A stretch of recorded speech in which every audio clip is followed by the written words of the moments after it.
Welcome to what might be the absolutely hardest racing event on Zwift, the Zwift Insider Tiny Races series.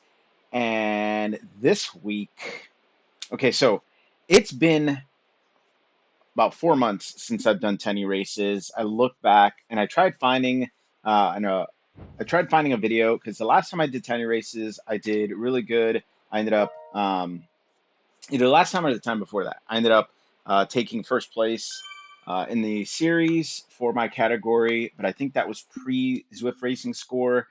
So as we switched over into the Zwift Racing Score, again, I did it about 4 months ago. I did well. I couldn't find the final results, but I know I did well on that series. But this time around, boy oh boy, was I in a completely different experience. So I've raced up categories. I've raced at my category on Zwift Insider Tiny Races. This time I am at my category, but at the same time, because of the whole range situation, as well as Eric from Zwift Insider gets essentially set the baseline score himself. Uh, I'm in essentially the category that I'm meant to be in. And so it's 390 to 510. My racing score at the beginning of this was around 430, I believe, or 440, somewhere around there. And so, as we get going from the pen, it is a pretty mild start, staying in the mid 200s. Now, if you're not familiar with the Zwift Insider Tiny Races, it is four back-to-back races within an hour that are short races, custom finishes, and they are intense. Generally, you're talking about VO2 max effort the entire race. In this case, now, previous times that I've done it, race one is always where everybody goes absolutely insane. And then race two is when they realize they messed up and they should have paced themselves a little bit better. Race three, you start to see a lot of deterioration, not only in the numbers, but also in the performance. I generally start to peak race three. And then race four is where you get the most activity because everybody knows it's the last race, generally the hardest, can be the shortest sometimes, or the flattest, but it's generally the race where everybody gives everything they've got and you're all done. Now in this case, with this race, race one was pretty timid from the get-go. Now, while Eric does a great job of providing details on the course routes, not only what route we're on, but where the finishes are at. I generally don't read those. And I also don't like, if you tell me two locations on Zwift, I probably couldn't tell you where they're at. Except for specific climbs, specific segments, I could probably do it. Um, but any random spots on Zwift, I couldn't tell you. So a lot of these custom finishes are unfamiliar to me. So I do my best to kind of race on instincts, and I just kind of pay attention to the group as well as pay attention to the distance marker as best as possible. So I'm going to fast forward here because the last 1 kilometer is really where everything starts to happen on this race. And as you can see, as we cruise through the cliff sides here, the group is pretty well staying together. And, I think at one point there is someone that, pushes off the front, and, does does a little bit of a pull. You see some flames there as people push through the Sasquatch sprint. Um, there's no points for sprint segments or anything like that. It's just, where you end up at the end of the race is how the points are assessed. If you check on Zwift Power, you will see the rankings for the week after the races are over. And everybody gets points from about 250 points on down to nothing. And so at this moment, it's just staying together. The group is doing what they can, staying together. No one's pushing off the front. No one's working hard, which for me is a big change in comparison to previous races that I've done with Tiny Races. Previous races, it is like like I said, it is people attacking people, trying to push hard on the pace, um, because they're so short. You can get a good VO2 max effort on these races and then get some good rest. But what really makes a big difference on these types of races is the time frame in which you finish. The faster you finish the course, the more time you have in between stages. These stages generally are back to back, and so if you don't finish in time, you're not gonna have a lot of time to rest and recover until the next race. And so that, the first time I did this, I had like, I think less than 2 minutes or about 2 minutes um, in between stages. And that was absolutely insane. So you see, we hit about 600 meters here. I'm starting to, really look at what everybody's doing. We crossed the sprint line for the Woodland sprint. I was shocked no one started to go. So at 400 meters, I start to push hard, get into 1,000 watts and just really push off the front as best as possible. And you can see all the orange numbers start to light up. And I'm just paying attention to the orange numbers and just giving it my absolute best to stay close to 900, 1,000 watts. I feel good, feel like I'm coming up. As soon as that gradient hits, though, I start to lose a little bit. And as you can see, I crossed the line. I thought I crossed the line in fourth place. Um, uh, or third place rather, but I ended up crossing in fourth place. I got, pipped on the line at the very end. But fourth place on a stage like this, on especially on that sprint, I feel like I did pretty good. Um, and then, my goal and intention going into this race is the last few races that I've done really well. Have had podiums, I've had, great finishes, a lot of top tens. I'm kind of in between you know, the upper C category, which is that, topping off at like 450 range, um, to this, upper C lower B category, which is that, 350 to 510. The next race I'm doing, the category that I'm in, I'm scared, because the after the results of this tiny races, you know, it bumped me up a bit. So I'll save that for the end. So as you saw, I had about 3 minutes and change in between stages, which again, not a lot of time to recover. Especially since to throw out a buzzword, your durability is what's going to matter on this type of race. Your ability to, function after all these VO2 max efforts is what's going to really make the biggest difference uh, in how you perform on these races, because they're, back to back, they're short, they're intense, they're generally, long VO2 max efforts with very short rest periods, especially, that first stage. Like I said, we went soft initially, and then, things got crazy at the end.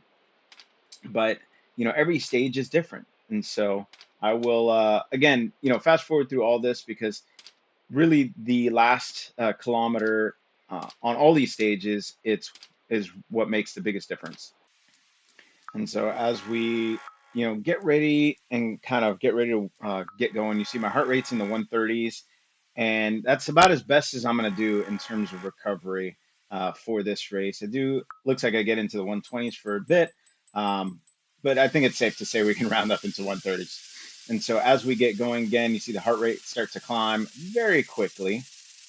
We're not going very fast. And when we got on this course, so I saw the route said evaluation elevation, or elevation evaluation, which I know to be the course where you start at the Sasquatch, or I think the Sasquatch sprint, and then you work your way towards the grade. But when I saw the direction we were starting in, I was like, what? I was very confused as to what course this was. Um, I couldn't understand why we were going the direction we were. Um, and that kind of mentally, that threw me off, because I was expecting, to maybe finish at the grade, but going this direction, I was like, where are we going? And so as we hit the Sasquatch sprint here, I've never seen this before. Let me know if you've seen this before, but there's a U-turn spot. And so we ended up doing the U-turn here, and I was like, okay, I see what's happening. And that as soon as we hit that hill, I was like, oh man, that I forgot about, that little 2% climb right there could have really destroyed the race if people wanted to use that as an opportunity to kind of sprint off the front and attack. That could have really done some damage. You see a lot of people using their feathers there. I did not know where I wanted to use my feather at this moment because, again, I didn't know where the finish was at. I really should read uh, read the course descriptions. And so once we turned around and I saw that we were going in this direction, I was like, all right, I have a feeling of where we're going to end up. I thought we were going to finish basically at the start of the grade. So I used my feather here, knowing that this was probably the most steepest part of the rest of this stage. But as we hit 600 meters here, I'm looking at the distance and I'm like, all right, we're getting close to the grade, but 600 meters. I was like, I don't know if that's the start of the grade or if we're going to end up climbing. And so you see a few more people using their feathers. I think we all kind of were unaware as to where the end was going to actually be at. You see, there's a guy off the front about 5 seconds up. I'm still kind of cruising in this group here. I start to launch my sprint because, again, I'm expecting it to end at the grade. But when I see that I've still got 200 meters to go, I'm like, where are we going? And then I finally see the banner at the end there. And so I just give it a good dig just to kind of stay with this group. I really didn't expect to do a lot of damage, but I gave it a good enough dig to where I could kind of catch up, and I ultimately end up making up a few spots at the end of that stage, bringing me to ninth place on this stage. And again, the points at the end are tallied up, and that's where your ultimate result is. So this time around, I had about 4 minutes or so to compose myself, got my heart rate again back into the 120s, 130s, and just kind of did my best to recoup, get some water, electrolytes in, get some of my energy drink in, because these efforts, you really aren't going to be spending a lot of time fueling. You're not going to be drinking a lot. You're not going to be, um, these are 10-ish minute efforts. You don't really need to focus on hydration at the moment. You definitely want to in between. And so as you can see, this third round, people were pushing. I know, everybody's at this point tired, but there's a few guys that just decided they wanted to make the race hectic. And so they pushed and really made us work to stay together with this group. You see there's a couple people that fell off the back. One person that looks like probably didn't start because he's a minute 46 back. um, Either didn't start or just didn't have the legs to stay with this group. And so it really is a race of attrition at this point. There's about 32 people in the pen right now. I think we started with like 40 or 50 people, and that's kind of what happens is as the races go on, people drop off. People don't either don't make it on time or they don't sign up for the next race. That is something that's hugely important. You got to make sure you sign up for all the races at once, and then jump from race to race. When I first did this, I thought it was just going to put you into the next race.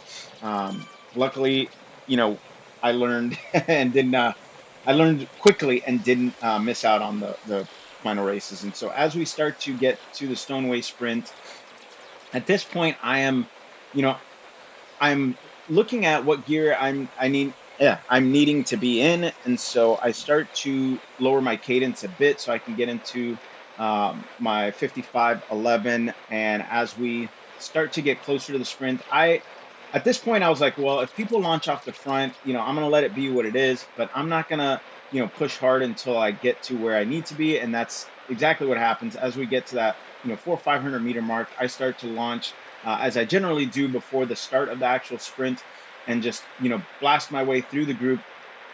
And as I start getting through the group, I start to see it's really a fight between me and the guy in the HISP jersey. And at this point, I'm like, all right, we need to work. Like this is an awesome sprint. But ultimately, Lambert ends up taking me on the line, which is great. I end up getting the sprint jersey for a second there. which I was shocked. But then again, I start my sprint early, so I get up to speed when I cross the line, and so I ended up, getting a new PR on that sprint, and then I jump into the next stage after getting second place there, and I jump into the next stage, and I'm still wearing the green jersey, so it's like sweet. So you see, I'm switching wheels there because this final stage is on the Oh Hill No route. There's only one direction this route goes. And so again, we started at the actual, the start pen, which I thought was weird. And so I was very much in the 5 minutes that I had, almost, 5.5 minutes that I had in between stages. Mentally, I was doing some gymnastics to think through whether or not switching to the lightweight wheels was the right choice because again, you know, it's the old hill no route, but I didn't know whether or not that meant that we were actually going to go up the grade. Again, I should have read the descriptions. I fully advise that if you don't want to go through that mental anguish of what what's going to happen in this stage. So I left the lightweight wheels on because I looked at it as, hey, we're most likely going to go up the grade. That's the only direction this O Hill No route goes, and so I was at this point ready to go. Um, I just realized I made a spelling error in my message to Peter. Um, and so looking at the distance, 1.2 kilometers, I was thinking, that's going to take us basically up the first half of the grade, with the 200 meters being the lead in from the start pen here versus where it generally starts, which is right at the base of the grade. And so as we get going, the front pushes a little bit hard initially. You see one guy there that just kind of blasted off on the front, which I feel like, if you got the legs for it, go for it.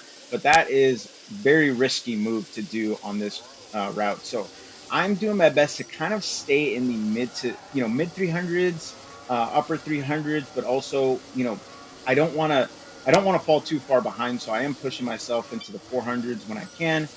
But at this point, my legs are cooked. And so again, I don't know how far up the grade we're going. So I'm looking at the distance meter every time I can, so that way I can really gauge what my effort needs to be, and just doing my best to kind of stay with this front group. Now, as we hit, 150-ish meters to go, I'm staying, me and this kind of cluster of a few riders are, doing really well. You see, I've got Peter about 1 second behind me. Um, and, we're kind of bouncing together, this group and I. Every time I see someone pass me, I end up, shifting and doing my best to kind of catch up. Now, I see that I've got this rider with the green jersey kind of pushing forward.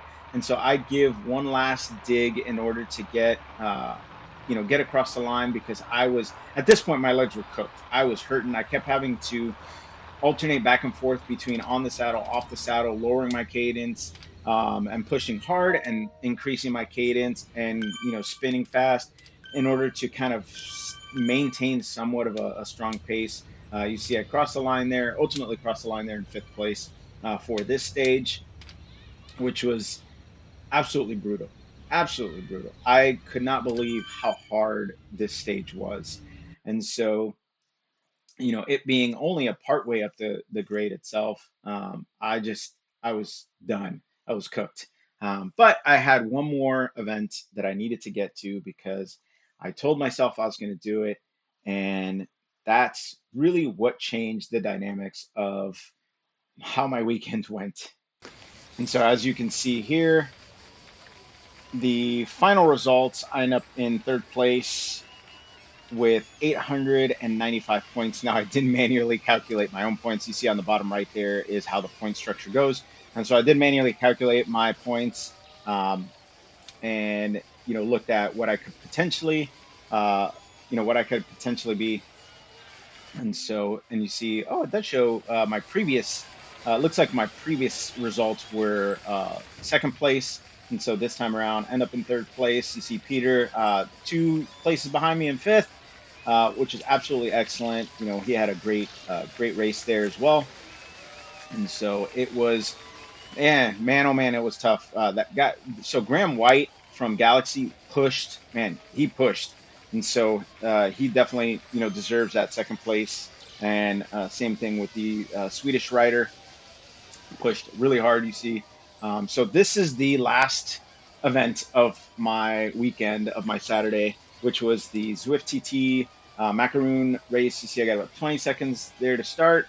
Peter decided to join me on this one, which I was excited about. Same thing with Evil Steph joined me on this, although I think Evil Steph, I don't know if he started before me or after me, but this being a TT style race itself, um, I, really just decided to go as hard as I can on this race. And so I, you know, did my best to get up to about 400 watts. That was my goal with this, is I wanted to stay in that 400-ish watt range. Yeah, I did kind of pop up to the upper fours there for a second. Um, but my focus was, can I maintain, you know, right around 400 watts, 350 kind of average on this race? Because again, I wanted to, the last PR that I set on this was around 330 and change. And so I wanted to beat that PR. Last time I did it was with the Rhino Racing Series. I will link um, that video so that way you can check that out. But last time I did that was with the Rhino. They with the Rhino Club. They basically set it up as, can you beat the current PR, which is about 2 minutes and 55 seconds or 2:45 somewhere around there. And so looking at the pace to beat that time, you need to be going 55 kilometers an hour in order to beat that time. And so I know I can't push that hard for that long. And so I wanted to beat my current record, or my current time on that route, which is about 3.5 minutes ish, 3.5 and change. And so I wanted to pace myself as best as possible.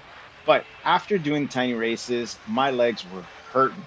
And my lungs were hurting. And so I took the opportunity to get some rest wherever I could in between these stage, and in between the humps on this stage. So I did, drop my power down quite a bit on some of the valleys in between these hills to recover, even if it's for a second or two. But and then I would push myself back up to that 4 watts per kilogram range, or above, and so that way I can just get as close to beating my PR as possible.